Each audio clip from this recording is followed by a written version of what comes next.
There's a difference between feeling state and emotions.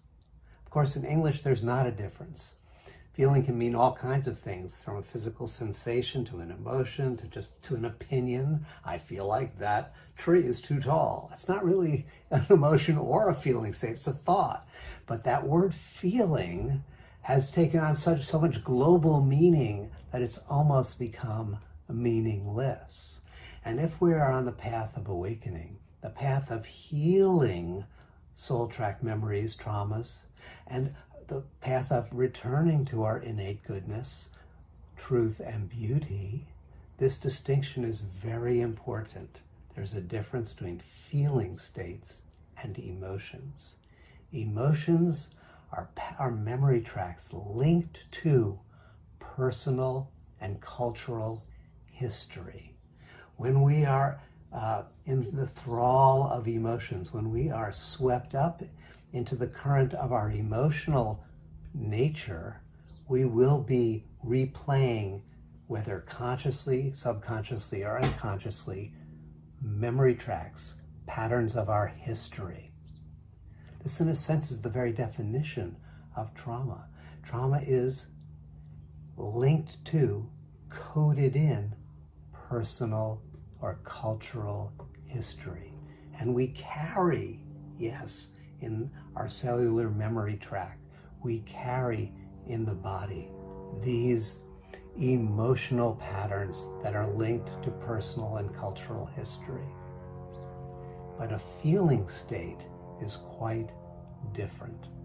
A feeling state has no history. A feeling state has no history. It is an ever-present state of being.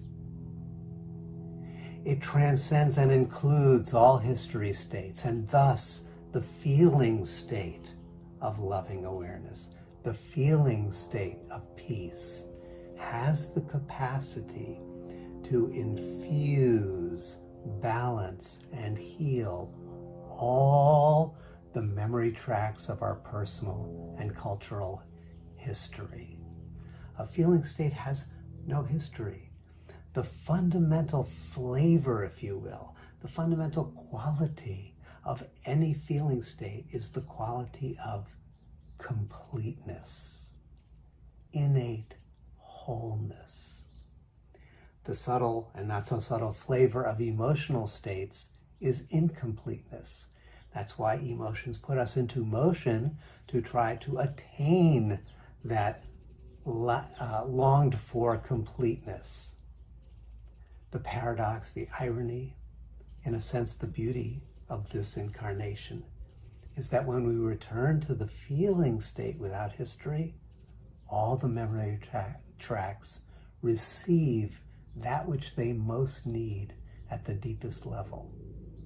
When we return to the balance, to the radiance, to the presence, those memory tracks within us that have had a lack of love are bathed in love. Those memory tracks, those emotions, those patterns within us that had a lack of clarity are bathed in light and clear seeing. Those memory tracks that have felt unsafe are embraced in the absolute resonance of total security. Whatever is needed in any pattern or memory, whatever is lacking in any emotional structure, when we return to the feeling state of innate completeness, of pure presence, which is your true nature, that infuses and blesses every memory track, bringing it what it needs. We find this expressed metaphorically, poetically, in song and myth, around the world in so many ways. The blind can see, the deaf can hear, when they come into the contact with the divinity. This is saying the same thing. Once was lost and then was found. The part of us that is wandering aimlessly, when it touches and is touched by that balanced self-conscious awareness, by the radiance, it discovers exactly where it always has been, found in the love and the loving awareness of pure being.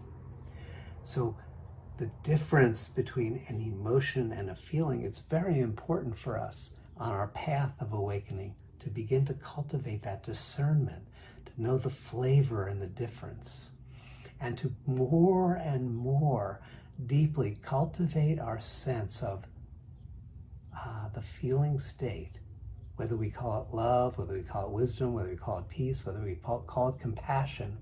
That's the doorway in to that quality of innate wholeness that then will be transmitted to all the parts of our memory tracks, all the parts of our body and mind that are still longing to be blessed.